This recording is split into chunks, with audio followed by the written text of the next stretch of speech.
सुदूर पहाड़ियों के बीच बसा एक छोटा सा गांव जिसका नाम था नागपुर। इस गांव की सबसे सुंदर लड़की थी प्रियंका।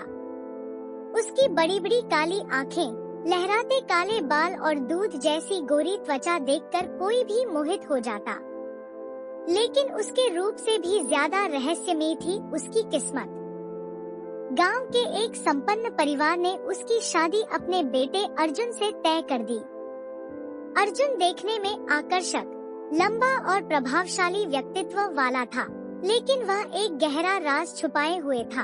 शादी के बाद प्रियंका ने अर्जुन में कुछ अजीब बातें महसूस की। वह अक्सर रात को बिना बताए घर से चला जाता और सुबह लौटता। उसका स्पर्श कभी गर्म लगता तो कभी बर्फ जैसा ठंडा। प्रियंका के मन में संदेह जन्म लेने लगा। एक रात जब अर्जुन घर में नहीं था, प्रियंका ने उसे ढूंढने की ठानी।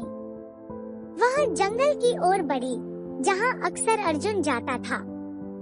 घने पेड़ों के बीच उसे एक सुनसान गुफा दिखी, जहां से हल्की रोशनी आ रही थी। जैसे ही प्रियंका ने गुफा के अंदर झांका, उसकी आंखें डर से फैल गईं। वहां जमीन पर एक विशाल काला नाग कुंडली मारे बैठा था। लेकिन सबसे अजीब बात यह थी कि नाग की आंखें बिल्कुल अर्जुन जैसी थी। प्रियंका की सांसें तेज हो गईं। तभी नाग की आंखों में एक चमक आई और देखते ही देखते वह धीरे धीरे इंसान में बदलने लगा। वह अर्जुन था। अर्जुन ने प्रियंका की ओर देखा और कहा, अब जब तुमने मेरा राज जान ही लिया है, तो तुम्हें सब सच बताना होगा। मैं इंसान नहीं, एक नागवंश का अंतिम उत्तराधिकारी हूँ। हमारे कुल पर एक श्राप है कि हम दिन में इंसान और रात में नाग रहते हैं। अगर यह राज किसी बाहरी को पता चले, तो श्राप पूरा हो जाएगा और मैं सदा के लिए नाग बन जाऊंगा।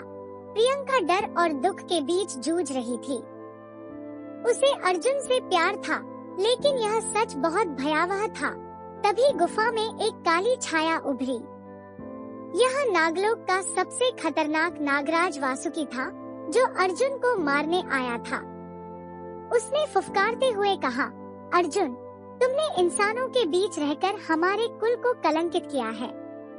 अब तुम्हें मरना होगा। वासुकी ने अर्जुन पर हमला कर दिया। अर्जुन ने प्रियंका को पीछे हटने को कहा और खुद नाग रूप में आकर लड़ने लगा। दोनों नागों के बीच भीषण युद्ध हुआ। फुफकारों और गड़गड़ाहट से पूरा जंगल कांप उठा। प्रियंका को समझ नहीं आ रहा था कि वह क्या करे। तभी उसे याद आया कि अर्जुन ने एक बार कहा था कि सच्चे प्रेम की शक्ति से कोई भी श्राप मिट सकता है। प्रियंका ने पूरी श्रद्धा से भगवान शिव का ध्यान किया और अर्जुन के पास जाकर उसे कसकर गले लगा लिया। अचानक एक चमत्कार हुआ। एक तेज रोशनी फैल गई और अर्जुन का नाग रूप मिटने लगा। वासुकी क्रोध में तड़प उठा और एक पल में वहां से गायब हो गया। अर्जुन अब हमेशा के लिए इंसान बन चुका था। प्रियंका और अर्जुन गांव लौट आए। किसी को इस घटना के बारे में कुछ नहीं बताया गया, लेकिन अब उनके जीवन में कोई डर नहीं था, सिर्फ प्रेम और विश्वास था।